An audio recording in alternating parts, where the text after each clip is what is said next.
Hello and welcome to match number one. Bob Maher on the top of your screen has a storm deck with an almost good hand, no black mana for all those rituals though, so he has to mulligan. You see David Ochoa on the bottom of your screen with, you know what, some good resistance, no Mishra's Workshop. This is a match this cannot be the matchup that Bob was hoping for when he showed up with a storm deck, but we'll see what happens. Yeah, defense grid definitely goes to the bottom. Yet again, we have another Storm versus Workshop matchup, and this is, I think, the Workshop players this is kind of their meat and potatoes. But critically here, Bob has won the die roll, so he's going to be able to deploy all his artifacts. What he doesn't know though is that the Ocho has the Null Rod, which oh my god, Bob is on artifact mana only, while Ocho has a Null Rod. Bob is also on no blue mana for his Ancestrals, so he needs to hit off this Gitaxian Probe. If he draws... He needs any mana source that just about, so he can play. Oh, yeah. You could just Wheel of Fortune away Ochoa's hand, give him 7 fresh ones. You're right. Any mana source. A land will do it. A Mox will do it. He needs to cast turn 1 Wheel of Fortune, or he's just going to get destroyed in this game. Sapphire! Well, if you want a great start, that's how greedy. He could Ancestral and hope to hit a mana source in the top 3, then wheel. How greedy is he? That hand's too good to be greedy, right? Yeah, it's too good. And of course, there's a chance he could just wheel David into a completely unplayable hand, right? Which he has not done. Well, you're right. There's not much mana in that hand for Ochoa. He gets to cast 1 spell with his Black Lotus, and then he's down to just Mishra's Workshop. That said, Bob... Go ahead. Yeah. I was just going to say, if he had Ancestral or Brainstorm, it looks like there was a good chance he would have hit a land. But, that's hindsight. Here, he's just got what he's going to be able to duress. Is that a Time Walk? It is. Unfortunately, he cannot play that. So. Duress is a pretty good answer, though. He duresses Black Lotus? Yep. Or Thoughtseize, either way. I think that would be, knowing the hand, that's clearly the right play. But what else is he going to do? I think it's Bob's play. Like, the only other thing he can do is play Library and say go, so that he'll draw up to 7 on his turn. I think you got to Thoughtseize the new hand. And I like Thoughtseize over Duress because there's a lot of hands where you'll want to take a Lodestone Golem. Definitely. But in this case, wow, take that Black Lotus away and... Hope he doesn't draw a mana source. And he has an entire turn unimpeded. Of course, Bob actually has to draw something on his next draw step and Time Walk turn, but he's made quite a bit of progress. Oh yeah.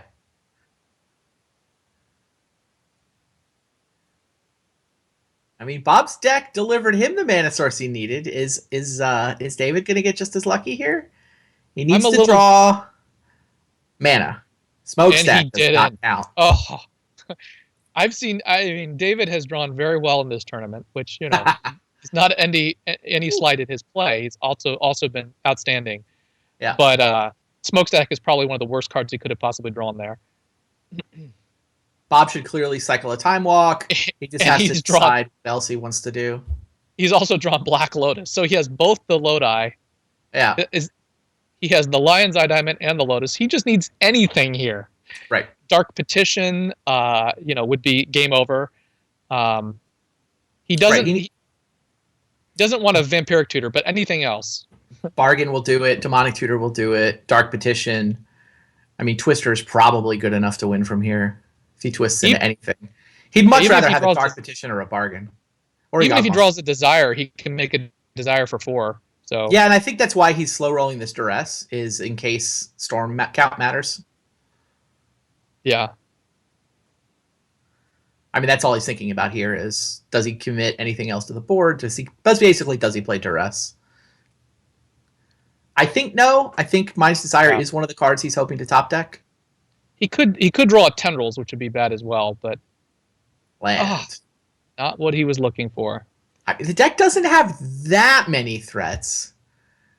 Certainly Dark Petition giving the deck a much higher threat density is a lot of the reason you're seeing this deck do so well, but it's still not exactly dense. I completely agree with you, but Kai had no trouble drawing Bobs against me in Sequence and Abundance. And a lot of them, a lot of the disruption is, like you said, kind of the defense grid and duress effects. Yeah. So it's back to David again to not draw another mana source. And Right. Wasteland. Bob held that Bloodstained Mire because he's thinking maybe he winds up on Tolarian, on a Library of Alexandria before this game's over. So not committing land to the board. He's in case he stalls for a couple of turns. Now, what do you do with this Wasteland if you're Webb? I think you've got to play a Sphere, even as challenging as that is. Yeah. How many Hercules effects does Bob actually have? Do we know? We do know, but I can look that up. Bob's main deck has one copy of Hercules Recall. Does it have a chain too, or just the singleton? Does not have a chain.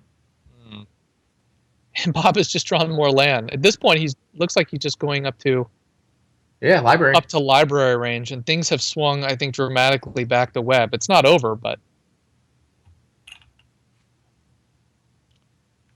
unfortunately, Webb cannot play Trinisphere, so he's got to decide whether to play a Sphere Resistance, which with the Thorn functions like a Trinisphere a little bit, not entirely the same, but yeah, I have found this Storm deck is capable of winning through one Thorn or Sphere effect.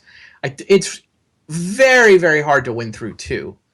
So I feel like if Webb plays a second Resistor, that basically stops Bob's combo kill. Bob is now obliged to go find a Hercules Recall and set up a turn that way.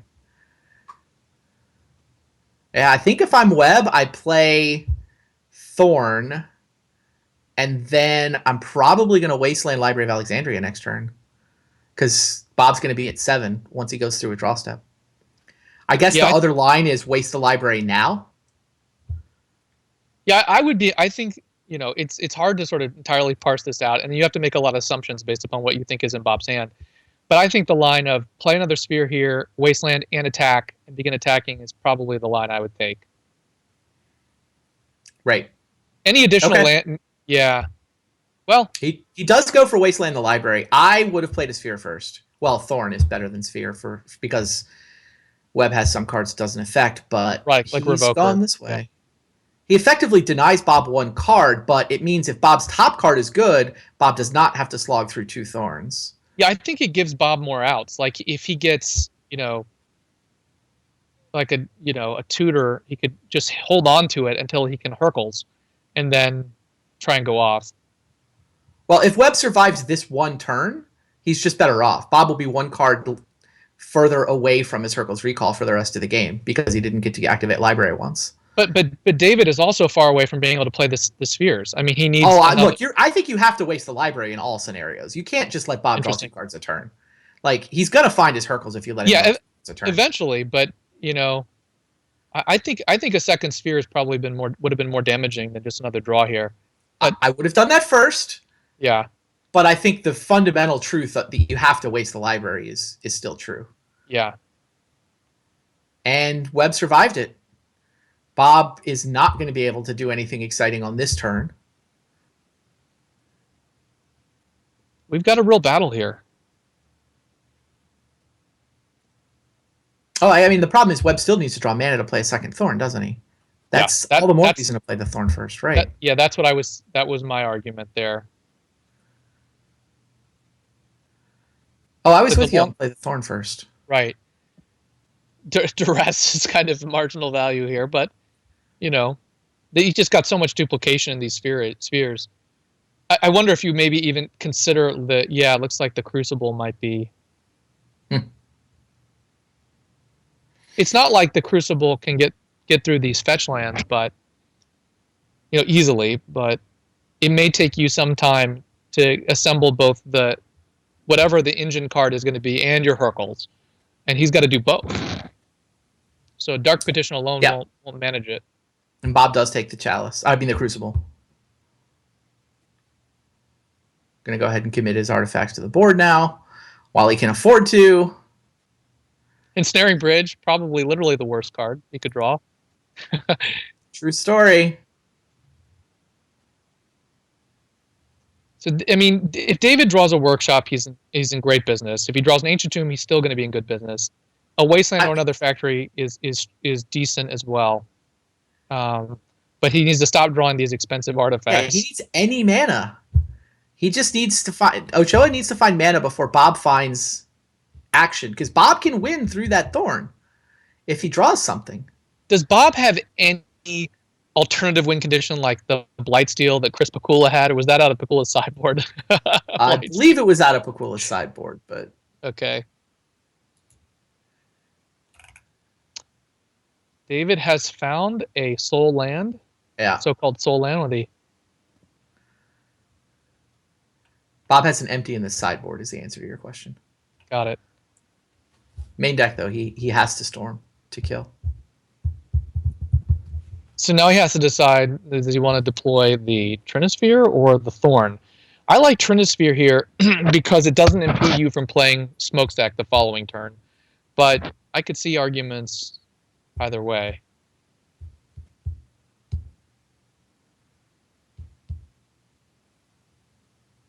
Looks like David's going with the Trinisphere. Or at least seriously considering it, or rethinking it, maybe. Boy, Bob got super flooded here, huh? True story. I mean, Webb got screwed, so they're both on edges of the distribution of mana. It is interesting to consider what would have happened if he had played Ancestral before Wheel. Because he probably would have found one of those lands. I think he had 2 lands in the 7 he drew. Mm-hmm. So he would have likely... Yeah, he'd be 3 cards deeper in his library right now, right? He would have risked the game if his Ancestral whiffs on turn 1 before the Wheel. But he would be deeper into his library right now. At this point, Bob now needs to find... Oh, he changed his mind and didn't play the Trinisphere. Yeah. He just wants to get damage. Factory beat less down. turns. And with all the fetch lands, the less turns... Yeah, this is a 2-turn clock. Crazy.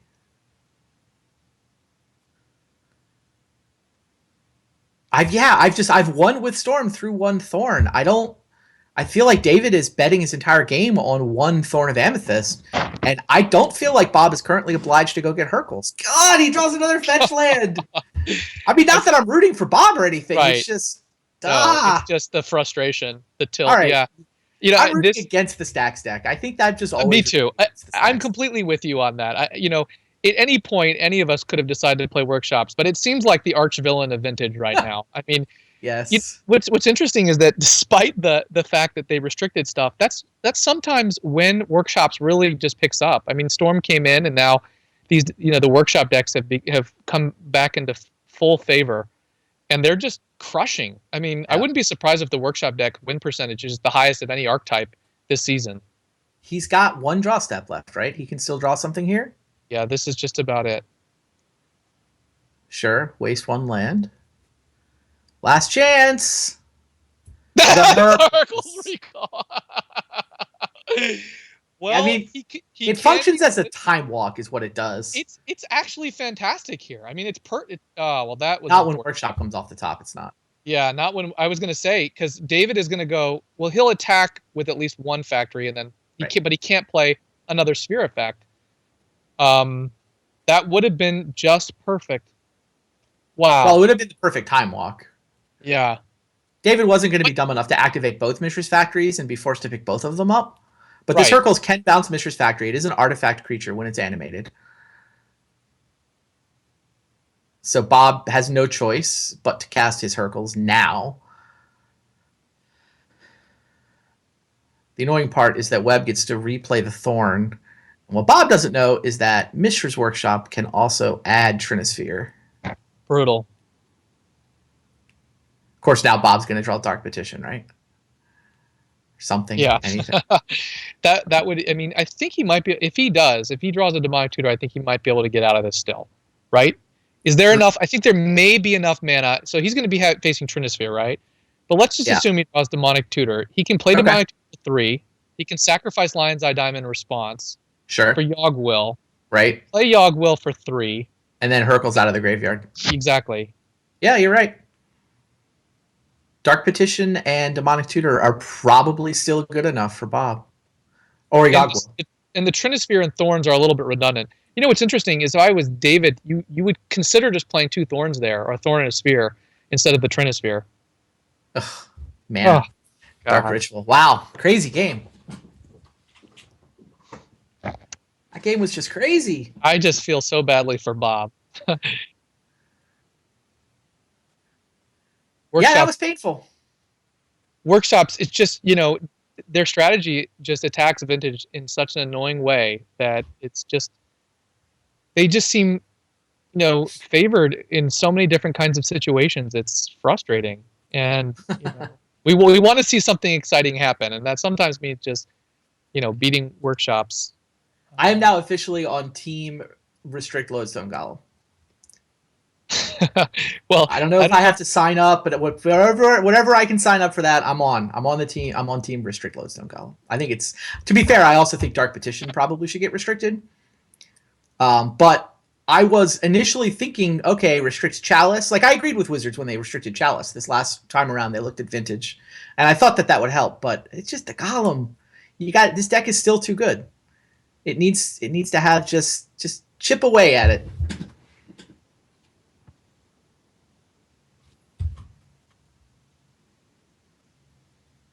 Well, oh, go ahead, Randy. Ha! 2 copies of Leyline of Sanctity for David Ochoa. Those are going to come down on turn 0. And basically what that card says is you can't kill me with Tendrils of Agony unless you get rid of this card. Well, more importantly, it says you can't Hercules me. You can't Hercules me either. I mean, is that more important? Bob's hand is awfully explosive. It's not even clear. Yeah, I think he does have a Blightsteel on his sideboard, so he can He has a Empty the Warrens in his sideboard. empty. He does not have Okay. a Blightsteel. Does not. Yeah, 2 basic mountains. Only one other additional Hercules. So yeah, Leyline turns off both Tendrils and Hercules. It is quite a good sideboard card against the Storm deck. Yeah, it's interesting. Is great as Dark Petition is, it's actually worse than any of these kind of tutor effects against the workshop decks. Because getting to 6 is so challenging. Whereas, a Burning Wish or a Grim Tutor, whatever, is just a little bit easier to cast. Oh, wow. I just feel so frustrated for Bob Maher because Bob has lots of mana, but how is he going to assemble this in a way that's going to allow him to win with even a single sphere in play and no way to Hercules? So if he had that Blightsteel Tinker, he might be okay next turn. He could go Dark Petition for it and Tinker the following turn, but just so frustrating. Yeah. So Bob's plan for this matchup is actually kind of awesome. He has basic mountains in his sideboard, and he has multiple copies of Pulverize. So Pulverize is his plan for this matchup. Interesting. Pulverize, however, does not do anything about ley lines. Now, it's not targeted. He's not all in on Hercules the way many of these decks are. He does have 2 copies of Chain of Vapor in his sideboard that can potentially deal with Leyline. Well, he's miles away from being able to cast a Pulverize. Yeah, for sure. He does have the Lotus Spell to hard cast it, but I don't think that's still pretty far off. I mean, I think Bob's plan has to be Empty the Warrens right now. He has to think, okay, I want to storm off as much as I can, and then I want to play Empty, and then I don't have to worry about this Leyline of Sanctity or Hercules. And Webb goes for Smokestack. I feel like he plays this deck riskier than I'm expecting him to. He could have played Thorn. Thorn. Yeah. Well, can he play double? Yeah. He's a 1. No, because the Soul Ring taps. Oh, sorry, he had to play the Soul Ring. No, he's 1 short. Yeah. Right. Yeah. No, he could have played a Thorn and followed up next turn with an additional Thorn or a Smokestack. I guess that makes sense. You maximize your mana. Well, but you give them a turn without a Thorn in play. Like, Webb's basically saying, I don't think you can beat my Leyline. He's seen the deck list, though. He knows Bob's got an Empty the Warrens. He must know that Bob brought it in. Like, Bob just gets an unfettered turn here. No, you're right. To try to go off with Empty the Warrens is incredibly risky. He's got Wheel of Fortune, so he can do lots of things here, and he has Black Lotus. So this will be fun.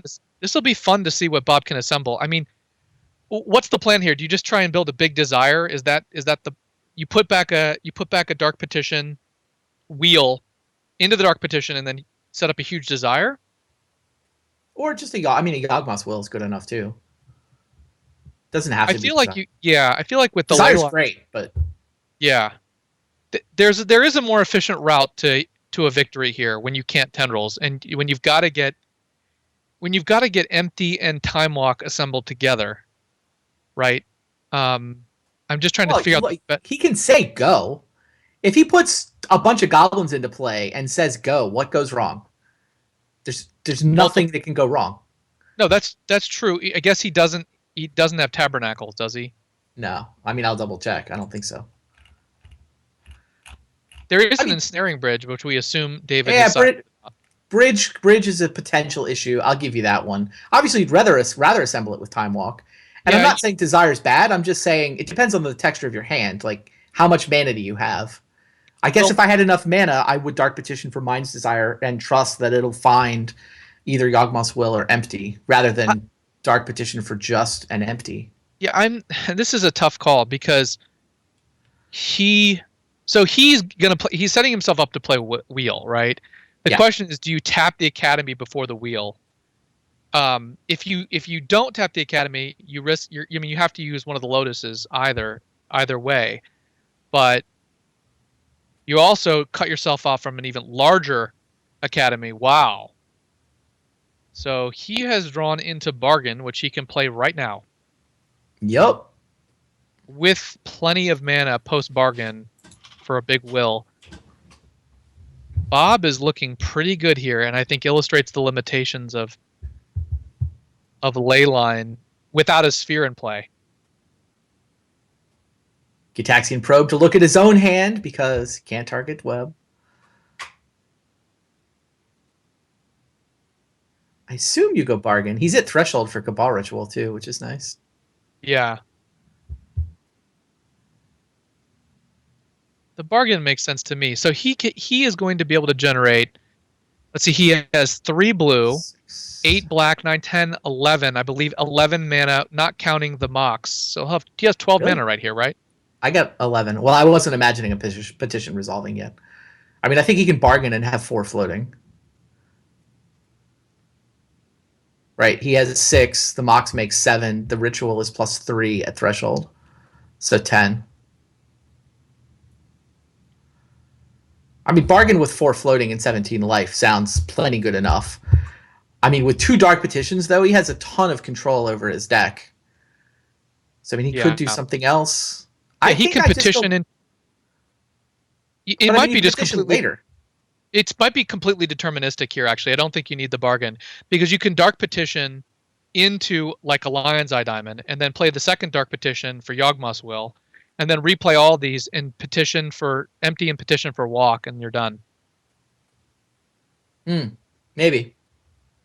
So I think it is completely deterministic if he does not. I'm not convinced his storm count is high enough. It will be post will. So the first dark petition just gets a Lion's Eye Diamond. The second, the second petition gets the will. Then you just will it all back. You can play both petitions and empty and walk. Exactly. You have plenty of mana with both lotuses and the Cabal ritual. You say that offhandedly, like you wouldn't have a notepad open with precise calculations. I absolutely would, but I absolutely would. But I think it's more than enough mana because post will with the ritual lotus, he'll have 3 lotuses. He'll have the Lion's Eye Diamond, the Lotus Petal, and the Black Lotus, and the Cabal ritual. Yeah, but the petitions are both -2, and empty is 4, time walk is 2. Like you've got to have an 8 mana left over after all that. I think but the petitions support themselves. They're -2. Yeah, they're -2. Yeah.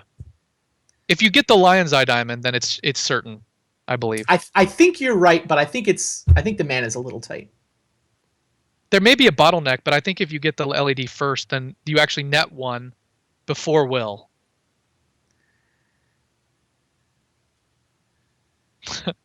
Bob bargained for 1 card, and now it's dark petition time. Yeah, now it's dark petition time. Yeah, he sees it. I think he's fine. Here.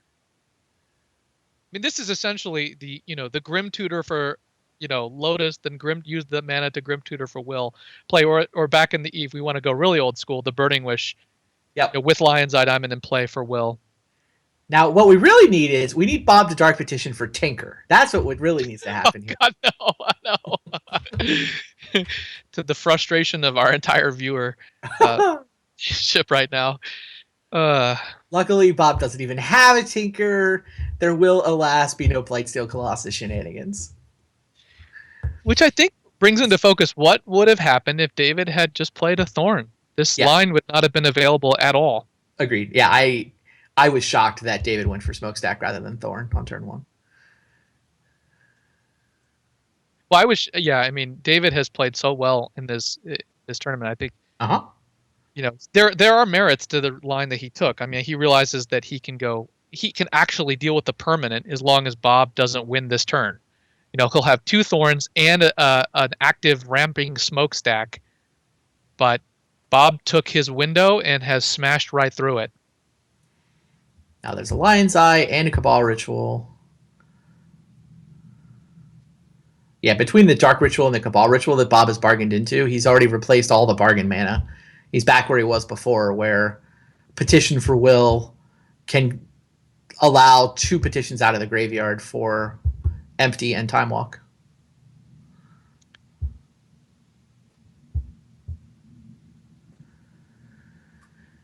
Pretty cool turn.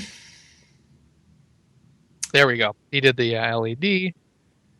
Final petition. Here comes Yogg Will. And David Ochoa does not have the mind break tap technology that I walked into last week.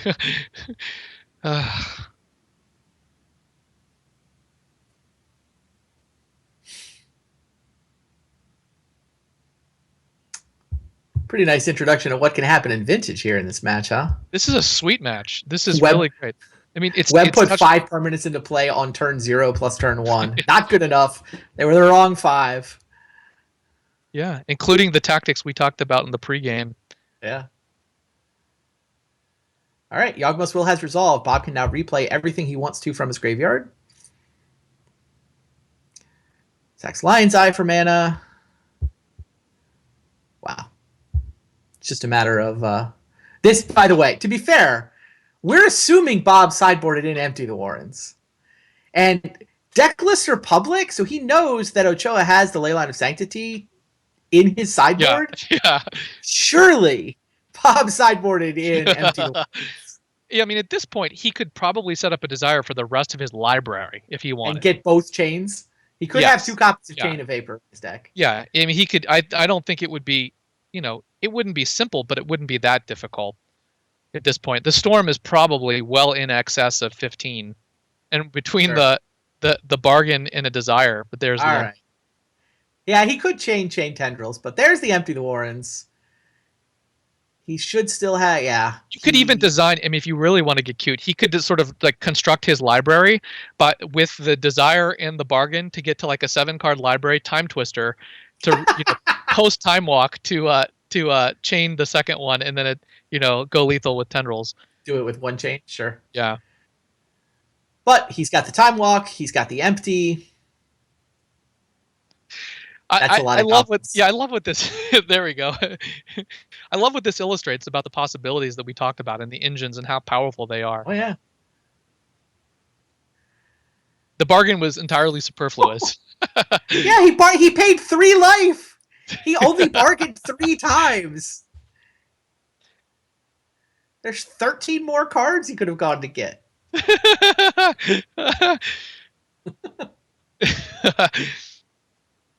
Library manipulation for you.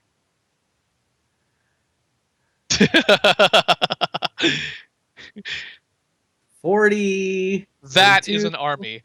That's like the Horde army from Lord of the Rings. I mean, this is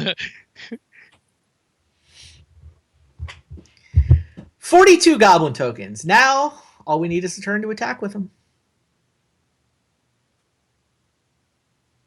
Okay. There we go. All right. Now, I think the rest of the league.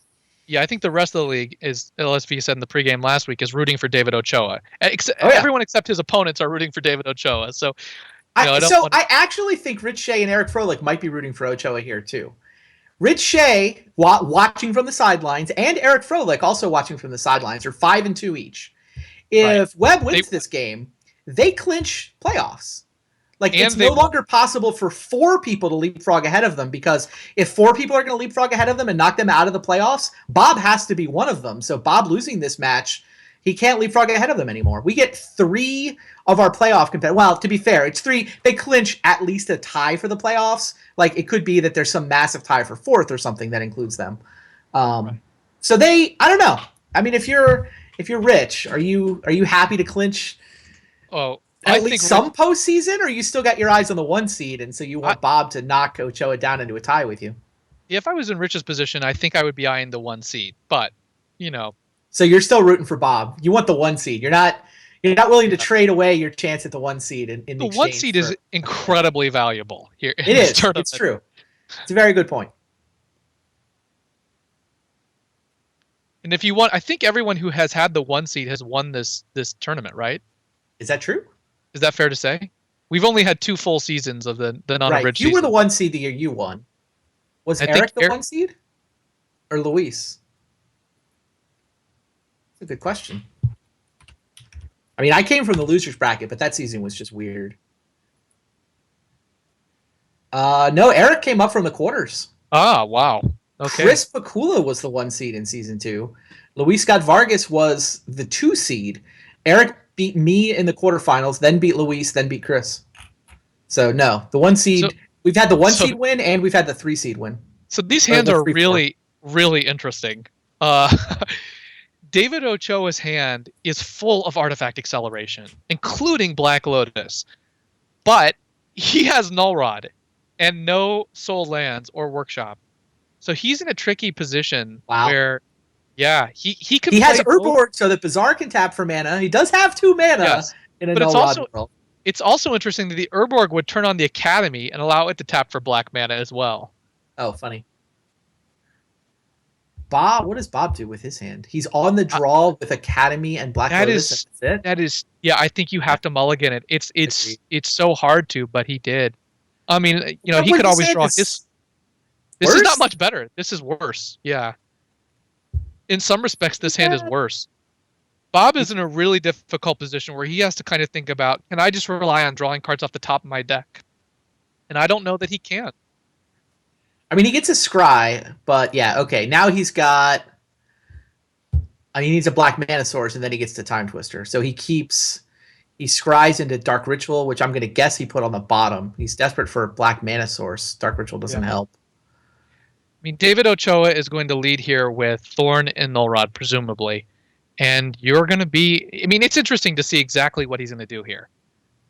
He may even actually just lead with the. He may lead with Bazaar and see what he can draw off it. Because with the 2 Mox in the Black Lotus, he can play both Null Rod and Thorn with no problem. You only need 4 mana for that. True. This is interesting. I mean, you know, despite the fact that I think Workshops has a huge advantage in this matchup, and people say, oh, you know, anyone can play Workshops. There are a lot of different lines of play, and they all have subtle advantages and disadvantages. So, yeah, I've never heard anyone say anybody can play Workshops. I think it's it's autopilot once you get several turns into the game, but the sequencing out of the gate is crucial. It is so crucial. Out the edge wins. Like, look, there are hands that play themselves, but there are also hands where the sequencing just is the difference between winning and losing. This is a sequence I would have never predicted. Leading with which has to signal to me that he's just about to Bazaar these Moxen away. I mean, okay, you know, I'll buy that. Yeah, I didn't get it at first. I'm like, why are you no-rodding before you play your Moxes? But if his plan is to discard them to Bazaar, and Bob Maher found the black mana source he needed, but there's a no-rod on top of his deck, on top of on the other side of the board. Yeah. What a swingy match. And there's a lot of merit to this. I mean, the Bazaar here, all he's looking for is Workshops and creatures, right? I mean, at this point. All Bob's looking for is swamps. Like, I don't think Bob's actually out of this, but Bob doesn't need. Yeah, Bob doesn't need swamps with the Orborg in play. Bob needs land, and he needs like Ancient Tomb, is what he needs. Hilarious. He has his black mana, doesn't he? Yeah. Shouldn't you be able to wasteland a land that taps for both blue and black mana? I suspect David's going to play the Bazaar here because he gets an immediate activation. Yep. But there are, I think that there is there are plays that are just so powerful that they're not really worth a lot of consideration, but there is a lot of ways to sequence them and a lot of ways to structure them in ways that maximize your advantages. And we saw Dave make a choice last game where he decided to play Smokestack instead of the Thorns, which just does illustrate just, how many options there really are and how reasonable people can differ on which line to take. Chain of Vapor is potentially a thing here, but I mean, the combination of the Null Rod and the Thorn is pretty punishing. Bob has to draw actual lands. Yes, he has to draw lands. They don't have to be swaps because of the Urborg. They can be anything. Yeah. Yeah. I mean, he will presumably just immediately bounce the Null Rod, and he can do some things from there. Yeah, there are 13 lands. Sorry, not immediately, on his opponent's end step. Right. Oh, 13 lands in Bob's main deck, 2 mountains in the sideboard, which I'm sure he brought in. I mean, not that we've actually seen a mountain or a Pulverize, but I can't imagine him not bringing them in, given that they're in a sideboard. This is a tough call. I mean, this is a tough call to decide what to discard, because there's 2 cards that are going to get immediately pitched, but I'm not sure what the third one is. The Ghost Quarter does not actually do a lot for you, but it does do something. It takes more lands out of the library, more basics. And I don't know how many basics Bob has, but I think we've seen. It's the 2. His main deck has only the 1 island, but I'm presuming the 2 mountains from his sideboard are in. Yeah. So what's interesting is that if David is looking at Bob's list, he might be able to cut him off from blue, basic blue entirely. If he had kept the Ghost Quarter, He decides second Thorn is better. An understandable decision, but especially after watching last game. Yeah. He might be overreacting in the other direction, though.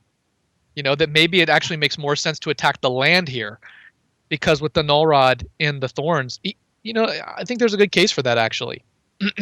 That the Ghost Quarter has more value than is immediately apparent. I like second Thorn. Second Thorn and Wasteland both seem better than Ghost Quarter to me.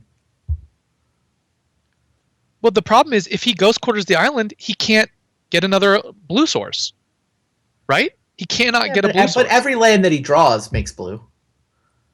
Like there's 12 blue sources in his deck. Not true, because he's got Ancient Tombs and he's got Mountains. We've seen the Ancient Tomb. He doesn't have Ancient. From Bob? Yeah, I thought we saw Ancient Tomb in one of the mulligans. No? No? Oh, yeah, there's 2 Ancient Tombs, sure. He's still got 12 blue sources. Right, he sideboards in 4 lands. Wow, I love a man with playing sideboard. Yeah, we saw Ancient Tombs. So there are, and he's not hurting for black with the Urborg. Although, in a pinch, David could always wasteland his own Urborg. That wasn't insane to consider. I agree with David's decision not to do it. Yeah, but I don't know. This Crucible could not be more time. Yeah. This Crucible is going to bury Bob here. I like the way Webb has played this game. I didn't like last game, but he found, I think, a really elegant line at the beginning of just not using the boxes so that he'd have them to discard to Bazaar. He was still able to get down the Null Rod and the Thorn on turn 1, and now he's put himself in, just better and better position every turn.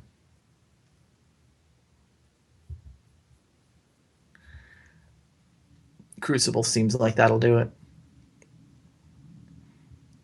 Yeah, I Bob's think Bob's never going to build up enough mana to get through with Thorn now. It's just not with Null Rod in play. Yeah, Bob is going to get Wastelanded and Ghost Quartered next turn. Right. So he's going to have 1 land. And then Crucible can put 1 back in. And there's no way that from second base. Exactly. But yeah. Yeah, the basics are going to be eaten up fairly quickly.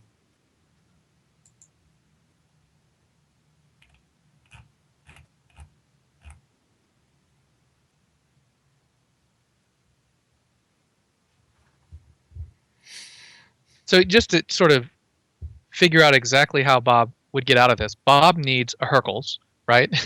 And he needs 4 mana to cast Hercules. So with the combination of Ghost Quarter and Wasteland, Bob is, just never going to be able to get. He might have 1. Let's see. If he draws an Ancient Tomb next turn and he already had a Hercules, he might have this one window to get out of it. Maybe even another window after this, but I think it's going to be pretty over if David gets one more turn, right? Wait, the Wasteland has not been used yet. Yeah, David still. Yeah, he let on Ghost Quarter. Mountain turned into Mountain. Bob tapped it for mana, so Webb has gone into combat to clear Bob's mana pool. And now replay Ghost Quarter. Yeah, here comes the swamp. Now and then Wasteland. There is no swamp. There is no swamp. Well, no that's basic it. Swamp. That's it then, right? Yeah, I think we're done. Even an Ancient Tomb here is not good enough. He needs. Yeah, fetch lands wouldn't do it either. Academy? That's true. Academy is an out. One shot with the Academy. Yeah, he needs Hercules and Academy. Well, Hercules, he can. Well, sorry, Academy lets him chain the Null Rod, and then he can twist. I think Academy is the. If he draws Academy next turn, well, he still needs Hercules. I keep coming back to that. He needs. Well, he can chain the Null Rod and then Twister.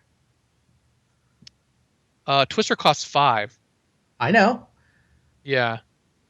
EOT chain is what you're saying? Or I don't see how turning on Lotus and Sapphire is good. Academy taps for 3. Chain only costs 3. He could actually pay 5 for a Twister. But he can't chain and Twister the same turn because he can't use the Lion's Eye Diamond to cast the Twister. No, he can. Black Lotus, Mock Sapphire, and 1 leftover mana is enough. Also, he can play the Emerald, and he might be able to. No, he doesn't turn a profit on the vault. Oh, from the Academy. I see what you're saying. Yeah. Chain costs 3. This is brutal.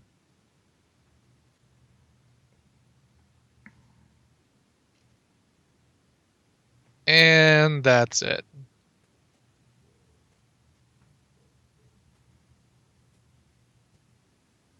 The extra ley lines are getting dumped into the bin.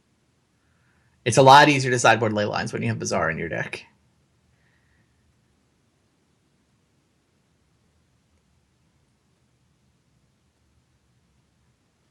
Who needs Mishra's Workshop? When you have turn 1 Black Lotus. Yet another reason to run the Black Lotus in the Workshop archetype, even with Null Rod. Yeah. No longer is Academy for Chain good enough. Bob has seen enough. So David Ochoa, wow, 7-1 now? 6-1. 6-1. Moves to 6-1, maintains solo possession of first place. He's in good shape. He has clinched a spot in the playoffs. In fact, he has clinched won't even need a tiebreaker to get into the playoffs. He has not clinched the 1 seed, but is in possession of first place all by himself at this point. Yeah, David is in great shape. I think everyone in the league would be happy to trade places with him right now. Everyone. Yeah. So yeah, we should call up the standings. We can see what this does. David moves into first place by himself. Ifro and Rich are tied for second. Luis is all by himself in fourth. So if the season ended right now, it would be a clean cut, right? The 4 players with above 500 records would be into the playoffs. And then, yeah, there's a trio at 3 and 4, another trio at 2 and 5. Interesting stuff. Some cool plays that match too. Yeah, no, that I was really glad that we got to see, Combo do its thing, actually do its thing, as opposed to getting just perpetually stifled by Workshop's oppressive spheres. So that was fun, and we actually got to see, Bob had a great chance to win game 1. Yeah. Possibly he might have won it if he had gone the ancestral route, but neither one of us faulted him for not doing risky, that. Yeah, you bet your entire game. Like if you whiff, you just lose. So now, however, we're going to turn our attention to the other side of the standings. I guess Rich is at the top. It's me and Rich next. So let's find out if the first of our trio of 2 and 5s can pick up that crucial 3rd win to have a dream, or if I get to fall all the way to 2 and 6. Dredge curse is real. Not enjoying it. We'll see what happens. Stay tuned, guys. We'll be right back.